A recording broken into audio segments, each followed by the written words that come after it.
Hello everyone, and welcome to another episode of the Daily Gwei Refuel, where I recap the latest news in the Ethereum ecosystem. I'm your host, Anthony Sassano, and today's the 5th of September 2022.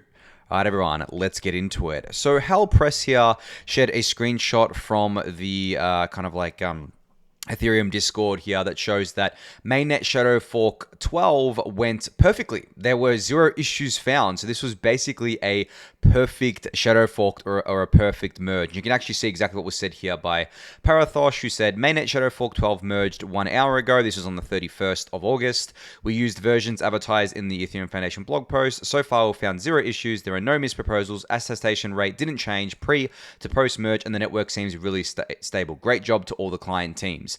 This is a massive milestone. As you guys probably know, as you've been following along with the Shadow Forks and with the testnet forks, or I guess like the testnet merge transitions, you'll know that none of them have been 100% perfect, right? There were configuration issues here, there were attestation issues here, the validators being offline here and there, and some clients wouldn't produce blocks or produce invalid blocks and things like that.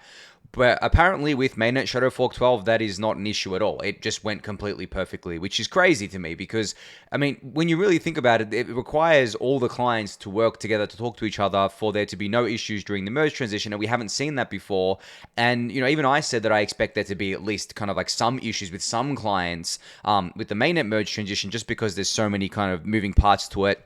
And especially when it comes to configuration issues, especially for people who may not have configured correctly because they haven't done it with the test nets and they haven't done it on the Shadow Forks or anything like that, I'm expecting some kind of turbulence with the mainnet merge fork in terms of some of the validators. But in terms of like it going smoothly, I expect it to go smoothly. We're probably going to see a participation drop off of a few percent or even potentially more than that. I'm not 100% sure how much it's going to be. Obviously, I don't know, but I think that the fact that the Shadow Fork has gone perfectly means that it wouldn't be an issue with kind of the clients or anything like that. It'd more be an issue with the configurations or with people's their own setups, right? If they're a solo staker, maybe they've set up something wrong. Maybe they haven't actually set up their execution client right. Maybe they haven't set up their JWT token correctly and all that sorts of stuff there, which is easily rectified and quickly rectified once the merge transition happens and their validators stop kind of attesting and they start losing rewards. On that note as well, I actually got all of mine merge ready the other day, and it's actually pretty easy, pretty straightforward, and I'm doing it all manually. I'm not using DAppNode or anything. Like, I'm doing mine totally manually on my own setup. But a lot of solo stakers I know are using DAppNode, which makes it super easy to do, and also super easy to change clients. So I don't expect there to be any major issues there. And we are so close now to the merge, guys. I mean, it's like 10 days. Like, if you go to bordel.wtf here, it says that the merge is expected around September 15th at 2 a.m. UTC. And then, even the other website that I was showing you guys last week, 797.io, still says September 14th at I guess, like 5 p.m. UTC.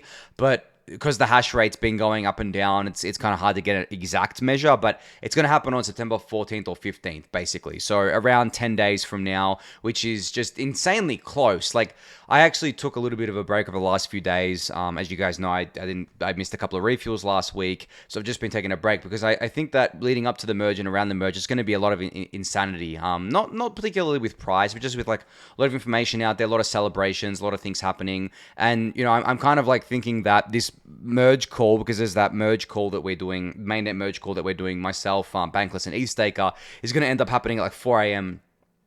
my time or something like that, right? Like, it's just going to happen that way.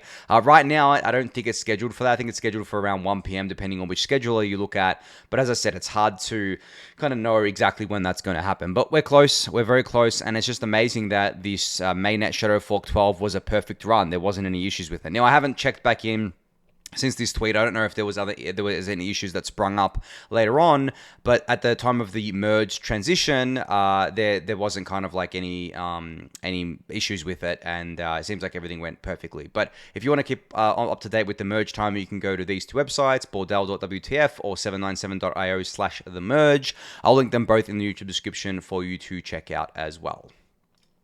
So speaking of the merge, there's another update here on the merge NFT. So you can see here from the Stateful Works account, another week brings us closer to the merge and the new home of the Heart exhibition go live. Alongside JPEG, Sofia Garcia, we can't wait to share with you all 14, share it with you all. 14 artists contributing work proceeds to benefit the Protocol Guild core devs that made the merge possible. And you can see here that the artists are listed on the right-hand side, and the art exhibition benefits, all the proceeds from that are going to the Protocol Guild here. So just wanted to remind you guys that this is still happening, this is still coming, and these are the merge NFTs to get your hand on if you want to be part of history here. I think that these are the main NFTs. I think there will be other ones out there. I've seen some floating around that are fan-made, but in terms of kind of like minting something or minting an NFT that's part of the main NFT set, I think this is it, and this is the funds are going to go towards core devs here as well, which is very awesome. And last thing about the merge is I will be doing a Twitter Spaces with Superfizz and Idama from Argent here in less than 24 hours from when this video goes live. So this is happening Tuesday, 6th of September, 2 p.m. UTC. I'm very much looking forward to it. We're going to be talking all things the merge, and I can't wait to talk alongside Superfizz and Idama here, two people that have been around in the Ethereum ecosystem for a very long time here. I think they'll have a lot to say, especially Superfizz. I mean, I talk about him a lot on the Refuel, but that guy is awesome when it comes to everything, the beacon chain, everything Ethereum staking. So I can't wait to do this Twitter Spaces in less than 24 hours. I'll leave a link to that in the YouTube description below for you.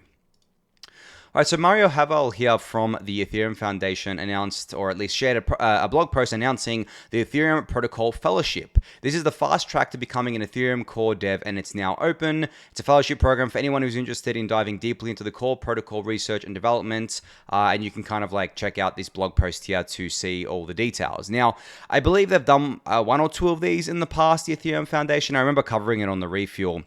And you can see here the past cohorts that they've kind of worked to. They've hosted two successful cohorts, and past cohort members have gone on to work on alternative method of documenting and specifying the Ethereum protocol, researched how we can modify or remove the self-destruct opcode, helped build ZK Sync, built out new peer-to-peer networks for the Portal network, which has got to do with statelessness, wrote their own implementation of the EVM, and 10 cohort alumni now work full-time on core protocol development, and 5 others work in adjacent areas of the industry. So if that interests you, if you want to be involved with things like this and you want to get to work on some of the most interesting and bleeding edge stuff within Ethereum, then this is the program for you. You should definitely go check it out. You should definitely go apply if it's something that you're interested in. I mean, honestly, from kind of like my point of view, I'm not a developer or researcher or anything like that, but if I was, this is the thing I'd be going for. I don't really consider there to be anything else as interesting as working on the Ethereum core protocol. Maybe the layer 2s, because they're closely related, I think, to core protocol work, and they can kind of work alongside the core protocol. But for me personally, app level stuff, like, I don't know, it just doesn't interest me the same way protocol level stuff does. Even though I'm a big advocate for the app layer, and I'm obviously a big advocate for us having better app layer products being launched, because of the fact that there's no point building all the core protocol stuff if the app layer is lacking.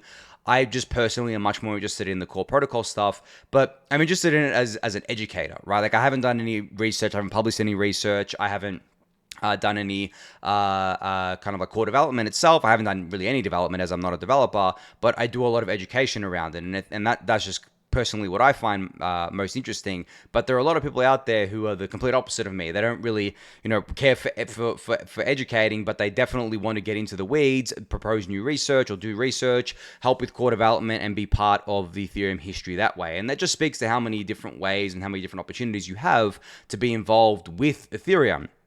Because you don't have to just settle for one small corner. You can do everything, or you can just do, something that really resonates with you. Like, I consider myself a generalist as an educator, but you can just dive headfirst into Ethereum core protocol development and spend all your time on that, or core protocol research, and not really have to pay attention to anything else, right? Like, you don't, as a core protocol researcher and developer, you don't have to concern yourself too much with the app layer. Like, what you're building should just allow the app layer to proliferate, but you yourself don't have to get into the weeds of every single project, right? You just work on what you work on, and that's it. So if that sounds like something you love doing or want to do, you should definitely go check out this fellowship. I'll link it in the YouTube description below for you to do so, and you can go get all the details there.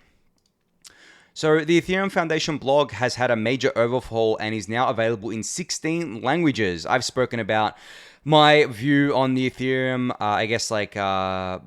language support generally across the ecosystem. I've often talked about how I think that it's kind of weird that we still don't have a lot of multiple language support on the app layer, but the Ethereum.org website has a lot of different languages supported there, and now the Ethereum Foundation blog has been translated into 16 different languages, and I'm sure there's more ongoing. There isn't all the blog posts from the Ethereum Foundation blog translated. I think it's a kind of like an ongoing effort here, but this is great. At the end of the day, I've said it before and I'll say it again, we way over-index on English in the Ethereum community, even though we're supposed to be a global, distributed, decentralized community. We over-index on English just because that's just the way it is, right? English is a very dominant language. It has incredible network effects, and there definitely is a divide between, I guess, West and East, as there traditionally is just generally.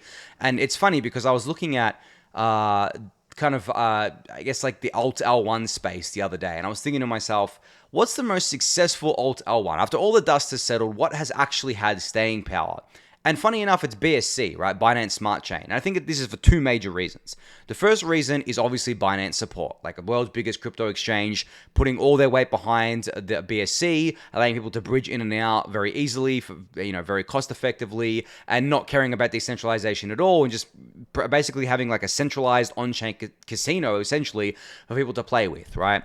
The second thing is that a lot of the people using BSC are actually not from the West. They're not English speaking. They're more so from the East, because Binance has always had a very big presence in Asia. I mean, it was born out of Asia. CZ himself is from Asia. So that is a huge kind of driver of their traffic there. And I think the Ethereum community has, intentionally or not, ignored that whole cohort there because we don't have a lot of language support. At the end of the day, yeah, you can do like auto translations and stuff like that, but with language comes the culture too. And I think in the Ethereum community, we are very westernized and very US and Europe centric. Whereas BSC, Binance, and I think there was a couple of other chains out there, tried to appeal to the Asian market. I remember there was Neo in 2017 and 2018 called the Chinese Ethereum. That never caught on, but it's funny because BSC seemed to catch on as like the Asian Ethereum, so to speak, because BSC really is just an EVM chain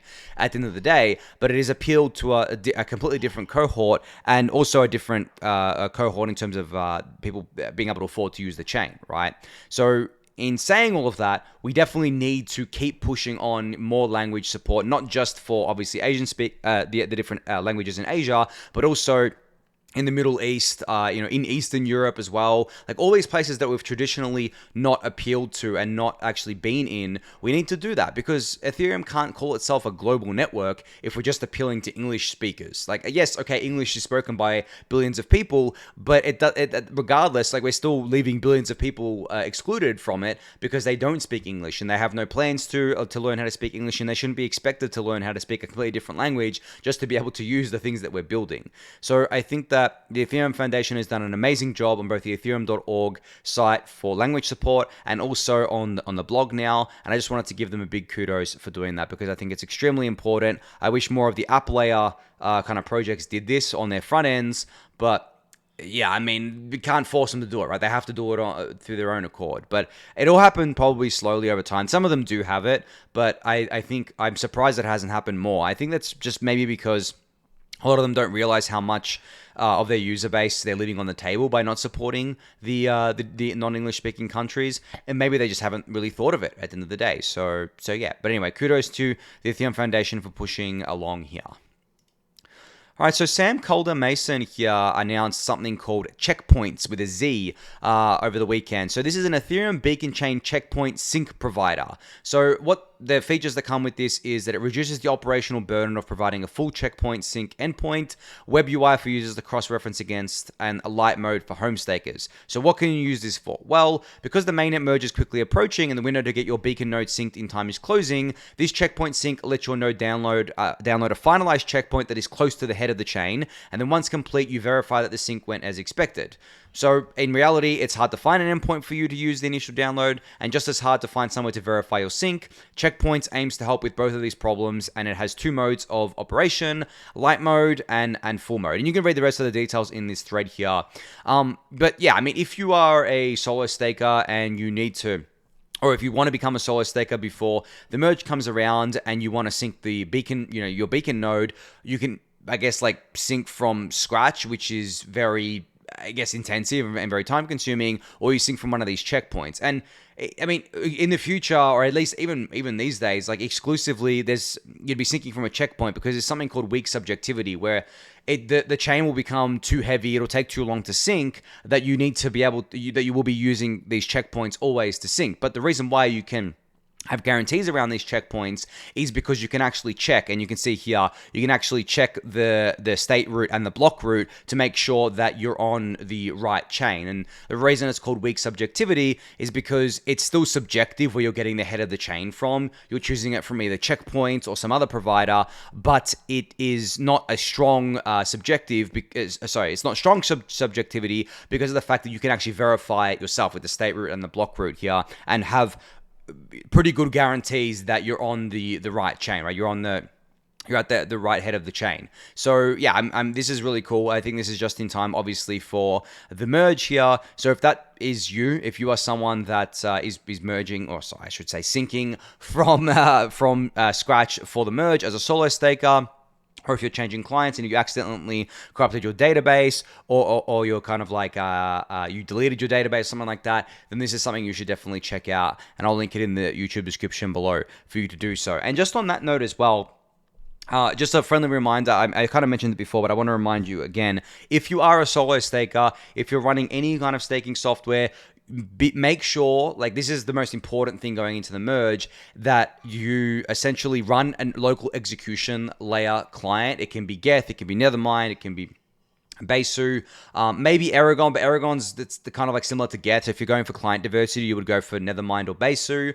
And also you need to get your JWT token generated and link all that up. Now, the easiest way to do this is to go to the merge readiness checklist. You can Google that and it walks you through it all. And then there's the optional extras like MEV boost and stuff like that, which you can do as well. But just make sure that you have all of that synced and ready to go for the merge, because if you don't, if you're not running your own execution layer client, you will not be able to go through the merge transition. From my understanding, your validator will just simply look offline to the protocol, and you'll start inactivity leaking out after a few kind of like missed attestations there. So just another reminder for people out there that are running these things, running validators for solo stakers. If you are staking with a third-party provider, like if you just bought STETH or if you just bought RETH, then you don't have to worry about that. The people running the nodes will have to worry about that. I mean, you can have relative certainty that it's all fine on their end, but you would probably want to, double check for yourself, and maybe asking the Discord and the Rocket Pool Discord if everything's up to date. And I expect it to be fine, even in the Lido Discord, but I expect all of it to be fine. And as I said, if it's not, they're going to quickly course correct, because if they don't, they're leaking value and it's not good for anyone. So yeah, but anyway, you can go check this out. I'll link it in the YouTube description below. All right, so ENS announced over the weekend that in collaboration with Cloudflare, they've set up another alternative gateway on eth.domains, meaning you can add either .domains or .limo to your ENS name to reach it via the web, and they're continuing to work on recovering access to eth.link. Now, for those of you who don't know, eth.link access is currently in limbo because the name is owned by Virgil Griffith, who, as I guess like ENS DAO said, is currently unavailable, which is putting it lightly. He is in prison right now, right? He was prosecuted for his involvement in going to North Korea and breaking US sanctions. So obviously, as he owns eth.link, he's in prison. He can't access that. So right now, it's unable to be accessed and unable to be obtained to renew the name eth.link here. So as an alternative, you can use .domains or .limo for your ENS name to reach it via the web. Just wanted to give a shout out there for that, in case you were confused as to why eth.link isn't working and why it's offline. This is kind of, I guess, a really shitty situation here. I wonder how this is going to go. Like, will Virgil be able to give instructions to someone he trusts to get that domain kind of transfer, that domain name and transfer ownership or renew it or anything like that? I'm not sure. We'll have to see how that goes. But that was August 26th when that was announced there. So maybe something has been rectified since then, but I haven't seen it. But there are still these alternatives that you can use regardless. And you can see them on the screen here. And it's .domains and .limo for you there. All right, so an announcement out of Ingonyama today. They've introduced something called Cloud-ZK, which is a toolkit for developing zero-knowledge proof acceleration in the cloud. TLDR, today we open source a new way to accelerate ZK using FPGA in AWS Cloud. Easy, accessible, cheap. Read on or check out the blog post thread. So there's a thread here announcing exactly what this is. For a refresher for you guys, Ingonyama is building zero-knowledge ASICs, and I am an investor in them. Just want to disclose that there. But this is the kind of bleeding edge stuff that we want to be seeing in the ZK space that is on the hardware side of things. It is a piece of software, but to power the hardware that will be able to generate these ZKPs or zero-knowledge proofs, because without, speedy generation, zero-knowledge rollups are quite limited because the cost...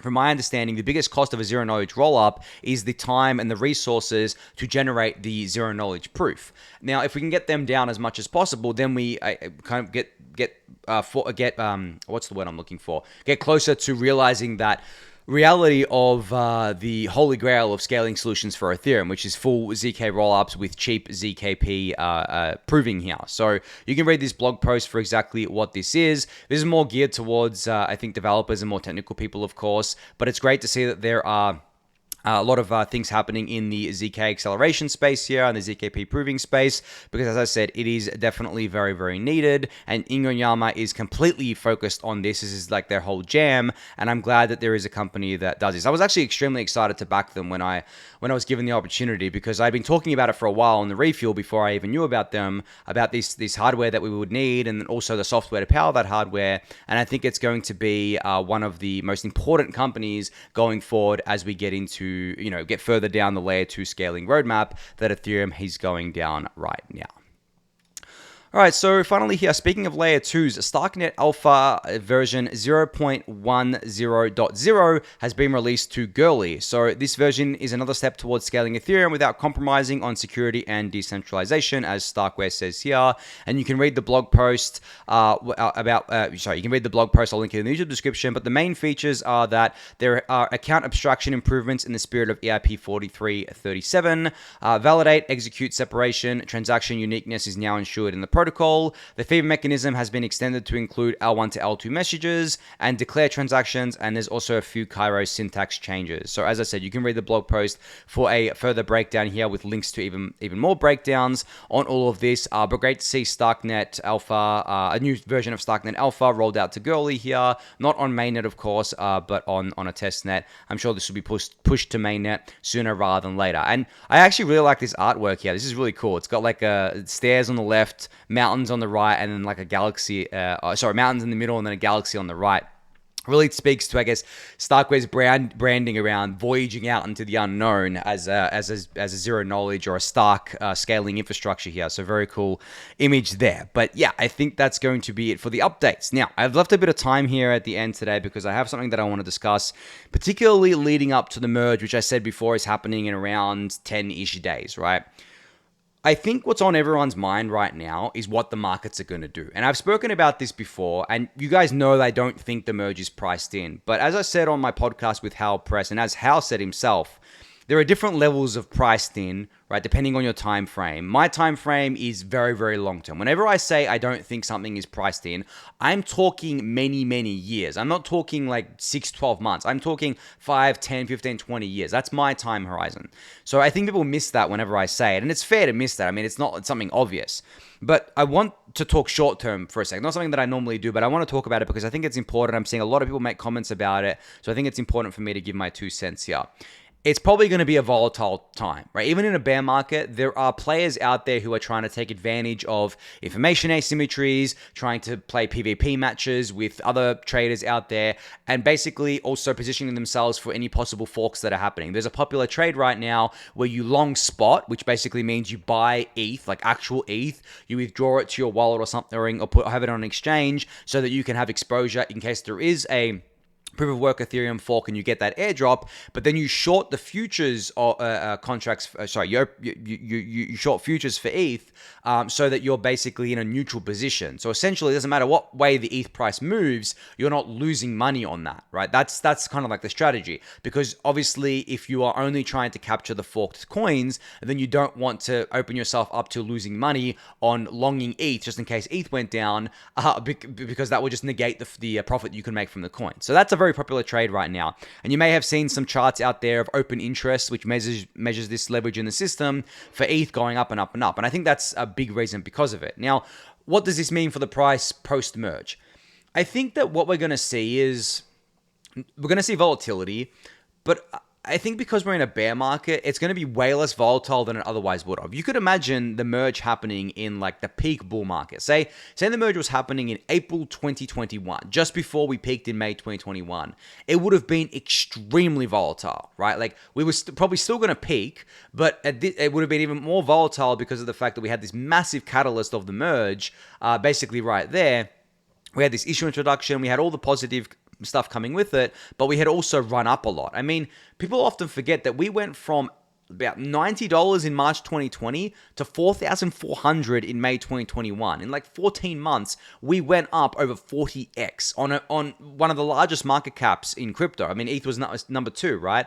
So when you think about it like that, even if the merge was happening around then, I think we still would have topped out. Maybe we would have gone higher than 4,400, but we still would have topped out. It would have been extremely violent. It would have probably been similar to the Bitcoin Cash thing that happened in late 2017, where there was a massive catalyst around that. There was tons of volatility. It was just crazy. But given it's happening in a bear market, and given the price has really just been going sideways for weeks now. I mean, yeah, we came off the bottom, but we haven't really done anything special. We went to 2K, we came back down, kind of gone sideways now. It's not really anything special. There's not really any new entrants in. I mean, NFT volumes is one of the things that I look at the most. They've basically collapsed from their highs a lot. The on-chain activity is still very much down. Layer 2s are growing, but I feel like that's just Layer 1 users migrating to Layer 2s at this point, not really net new users yet.